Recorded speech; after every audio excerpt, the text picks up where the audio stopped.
सांगलीचे खासदार विशाल पाटलांनी पोलीस दलाचे मनोधैर्य खच्ची करू नये, भाजप नेत्यांचा इशारा. राज्य शासन पालकमंत्री गुन्हेगारी रोखण्यासाठी गंभीर आणि सक्षम. राज्य शासनावर बिनबुडाचे आरोप करत सांगली जिल्हा पोलीस दलाचे मनोधैर्य खच्ची करण्याचे प्रयत्न खासदार विशाल पाटील करत आहेत.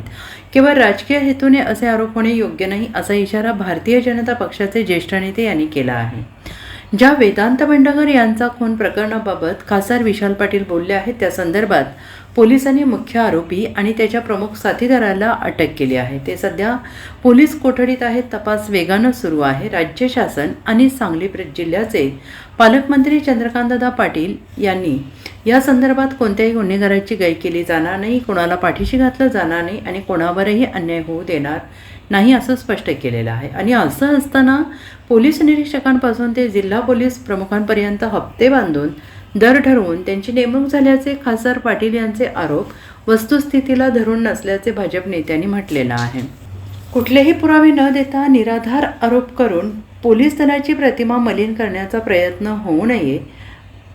संपूर्ण पोलीस दलावर गंभीर स्वरूपाचे आरोप केल्याने प्रामाणिक अधिकारी आणि कर्मचाऱ्यांचे मनोबल खच्ची होऊ शकते. खासदार पाटील यांनी एकूणच सार्वजनिक जीवनातील भ्रष्टाचाराबाबत बोलावे.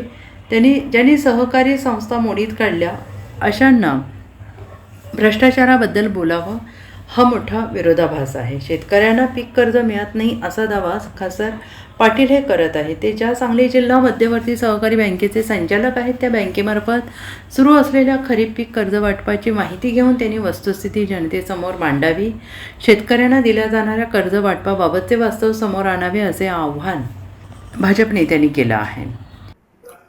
निष्पाप वेदांत बेंडकरची हत्या ही कुठल्याही संवेदनशील मनाला त्रास देणारी आहे, माणुसकीला काळीमा फासणारी आहे.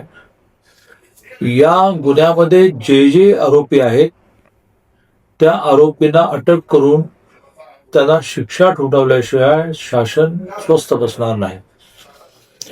या गुन्ह्यामध्ये अतिशय कठोरपणे शोध घेऊन संबंधित प्रत्येकाला अटक करून संघटित गुन्ह्याचा मोका कायदा त्यांना लावा, असाही आग्रह, अशी सूचना मी पोलीस प्रशासनाने केली आहे.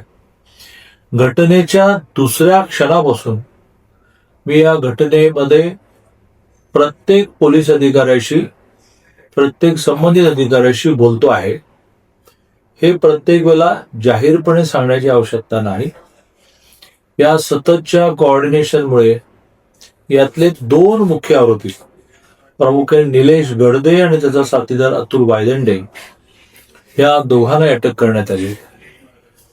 3 उरलेले गुन्हेगार जे आहेत त्यांच्यापर्यंत पोलीस लवकरात लवकर पोहोचतील. आता हा गुन्हा जो आहे तो स्थानिक गुन्हे शाखेकडे वर्ग केला आहे. अप्पर पोलीस अधीक्षकांच्या थेट मार्गदर्शनाखाली तपास सुरू आहे आणि लवकरात लवकर याची चार्जशीट तयार होईल आणि त्या संदर्भामध्ये जिल्हा मुख्य न्यायाधीशांशी बोलून ही केस फास्ट ट्रॅकवर कशी घेता येईल, लवकर निकाल कसा लावता येईल, याच्यात दिरंगाई कसे होणार नाही याचा स्वतः मी प्रयत्न करणार आहे. प्रामुख्याने या गुन्ह्याला संघटित गुन्हेगारी असल्यामुळे लवकरात लवकर सगळी कागदपत्र पूर्ण करून मोकाही लावण्याची सूचना मी दिलेली आहे.